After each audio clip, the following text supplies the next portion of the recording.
পড়ে গেলে এখানেই আর কোনো দুঃখ নাই। আওয়ামী লীগ নিষিদ্ধ তোমরা করো, আমরা কোনো দায় নেব না। আওয়ামী লীগের সকল কার্যক্রম নিষিদ্ধ হয়েই গেল, কেমন হলো এই বিষয়টি? সেটি তো একটু আপনার কাছ থেকে শুনতেই চাইবো। হয়তো পরবর্তীতে ইম্প্যাক্ট কি বা ফলাফল কেমন হবে এগুলো নিয়ে পরবর্তীতে কথা বলবো, কিন্তু আপনার সাথে সার্বিক একটু মূল্যায়ন আগে জানি যে কেমন হলো বিষয়টি। এটা যেটা হলো, এটা আমি ব্যক্তিগতভাবে এটা আমি পছন্দ করি নাই। আমি পছন্দ করি নাই এই কারণে যে আমি মনে করি আওয়ামী লীগের যে কৃতকর্ম তার শাস্তি হতেই পারে এবং তার শাস্তি হওয়া উচিত আমি মনে করি। কিন্তু যে প্রক্রিয়ায় কাজটা করা হলো, এখানে আমার কাছে মনে হলো এটা একটা পাতানো খেলা ছিল।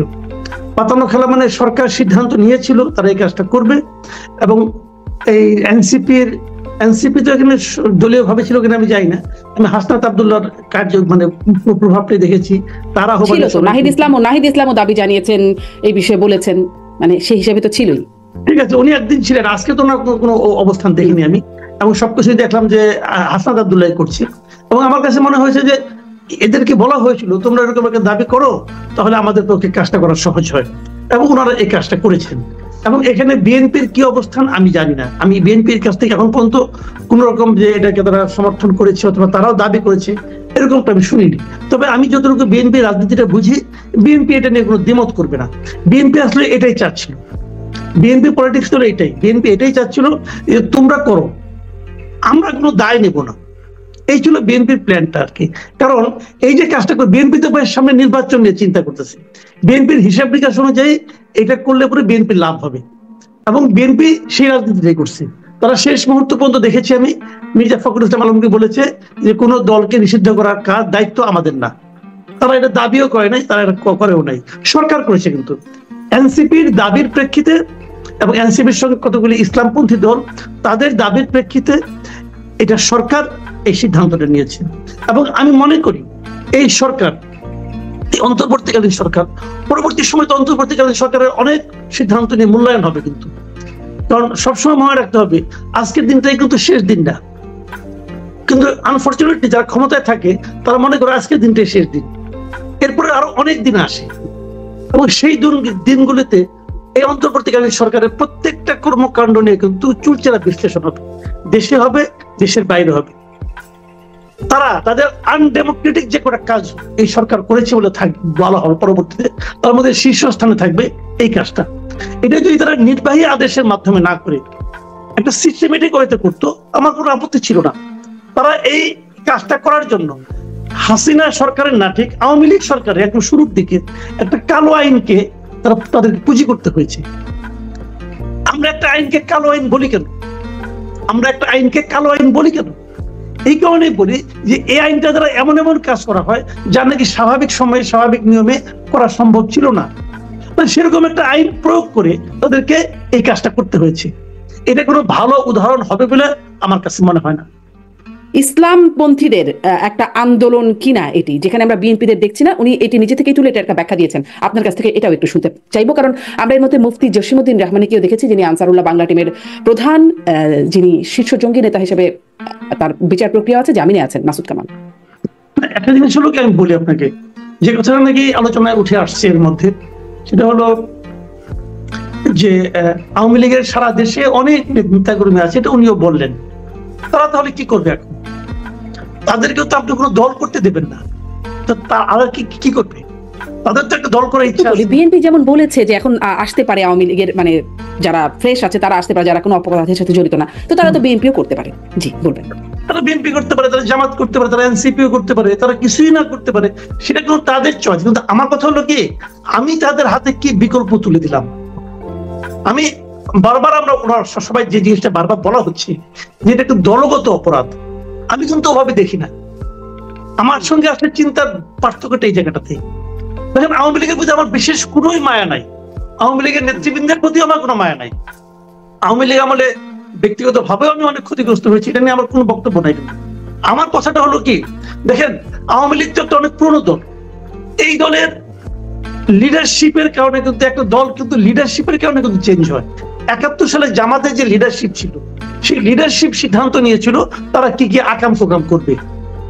এরপরে জামাতের লিডারশিপে চেঞ্জ আসছে, এখন জামাত আবার আরেক রকম কাজ করছে। জামাতের যে আপনার গঠনতন্ত্র খুব একটা চেঞ্জ হয়ে গেছে তা কিন্তু, এবং একই রকম ভাবে আওয়ামী লীগ তো ৯৬ সালে ক্ষমতা ছিল, 96 সালে তো আমরা আওয়ামী লীগের এই ভয়ঙ্কর দানবীয় রূপ দেখি নাই। আওয়ামী লীগ তো বাংলাদেশে একমাত্র পলিটিক্যাল পার্টি যারা নাকি সুস্থ স্বাভাবিক প্রক্রিয়ায় 2001 সালে ক্ষমতা হস্তান্তর করছিল। বাংলাদেশে আর কোনো পলিটিক্যাল পার্টি ইতিহাস নাই, আর কোনো সরকারের ইতিহাস নাই ঠান্ডা মাথায় ক্ষমতা হস্তান্তর। একবার আওয়ামী লীগ করছিল, আওয়ামী লীগ পরের বার বিরোধিতা করে নাই। তো আওয়ামী লীগ চেঞ্জ হয়েছে। 71-এর আওয়ামী লীগ, 96-এর আওয়ামী লীগ, 2014-এর আওয়ামী লীগ এক না, 2024-এর আওয়ামী লীগও একটা। কেন না?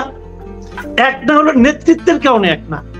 আপনি দেখেন তো ওদের গঠনতন্ত্র কি খুব চেঞ্জ হয়েছে। 2024 এবং 1996 এই দুই সময় গঠনতন্ত্র দেখেন তো খুব কি চেঞ্জ হয়েছে? চেঞ্জ হয় না। কিন্তু নেতৃত্বে চেঞ্জ আসছে। আওয়ামী লীগের হাতে, আওয়ামী লীগের এই গত 15 বছরে আওয়ামী লীগের কত নেতা কর্মী মারা গেছে, নির্যাতিত হয়েছে, তার হিসাব কেউ করছে?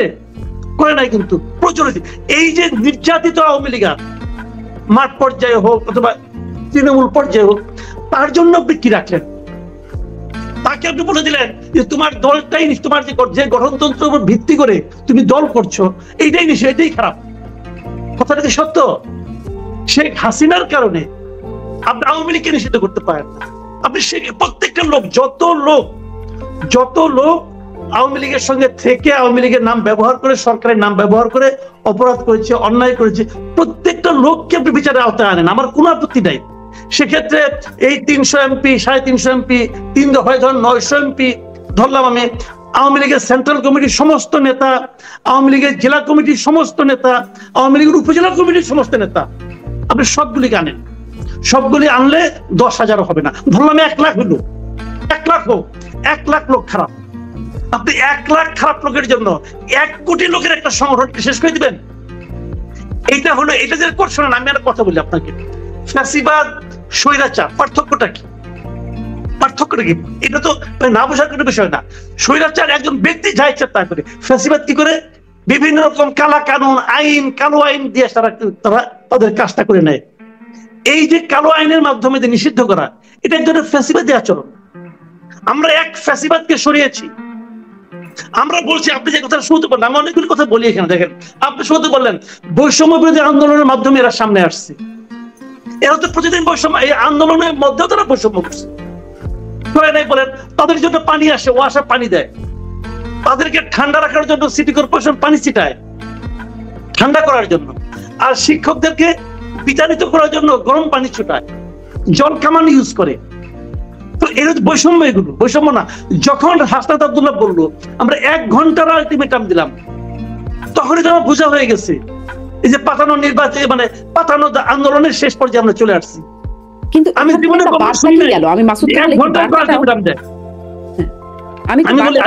কখনো শুনি নাই যে কেউ কখনো 1 ঘন্টা আলটিমেটাম দেয়। 1 ঘন্টা আলটিমেটাম তখনই দেয় যখন তারা জানে যে আসলে 1 ঘন্টার মধ্যে কিছু একটা হবে।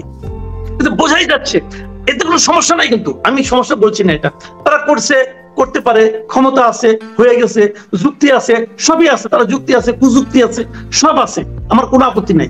আমার কথাটা হলো আপনারা যে কাজটাই করেন সে কাজটা একটা ভালো আইনের মাধ্যমে করতেন, কালো আইনের মাধ্যমে কেন করতে গেলেন? আমার খালি এটাই দুঃখ, আর কোনো দুঃখ নাই যে আমরা একটা আধুনিক গণতন্ত্রের পথে যাচ্ছি, সেই সময়ে আমাদের একটা কালো আইন প্রয়োগ করতে হলো কেন? আমার দুঃখ রেখে এখানেই, আর কোনো দুঃখ নাই। আওয়ামী লীগ নিষিদ্ধ হয়ে গেছে, এটা আমার কিছু আসে যায় না। আমি তো আওয়ামী লীগ করি না রে ভাই, আমার কোনো বিপদ নাই। কারণ ওই আমি কি করবো এই কথা আমি জিজ্ঞেস করবো না, যে করে সে বুঝবে। সে কেন একদিন হাসিনাকে সরাতে পারে নাই, এটা তারও সমস্যা আছে।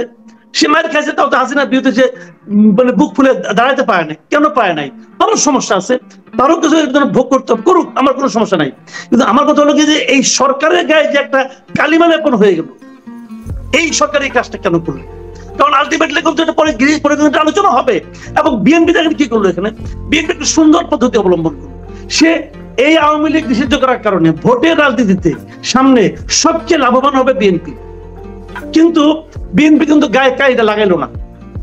কিন্তু আমার কিন্তু বিএনপি নিয়ে টেনশন নেই, আমার টেনশন হলো এই অন্তর্বর্তীকালীন সরকার নিয়ে। কারণ এই সরকারটা তো নির্দলীয় সরকার, তাদের ভূমিকাটা এমন কেন হলো? আমি এই জায়গাটা আমাকে আপত্তি, আর কিছু না। আপনারা নির্বাহী আদেশের মাধ্যমে করছেন, আদেশ আইন আছে, কারো আইন তো বাতিল হয় নাই, কাজে আইন আপনি প্রয়োগ করতেই পারেন, কোনো সমস্যা নাই, করেন আপনারা। কিন্তু এটা নিয়ে কিন্তু সামনের দিনগুলি দেখেন আপনি, দেশে আলোচনা হবে, বিদেশে আলোচনা হবে। জাতিসংঘের রিপোর্ট দিয়ে গেছে, ওখানে কি তারা বলে না এইগুলোর ব্যাপারে, যে কোনো পলিটিক্যাল পার্টি ব্যাপারে তারা তো একটা অপিনিয়ন দিয়ে গেছে, ওদের অপিনিয়ন মানতে হবে, এরকম কোনো আইন নাই। কিন্তু আমি ওগুলো বলছি না, আমি সব ব্যাপারে আমি মানে ফ্লেক্সিবল হতে চাই, কিন্তু আমার কোশ্চেন হলো সরকার কেন এই ফাঁদে পা দিল? দরকার ছিল না।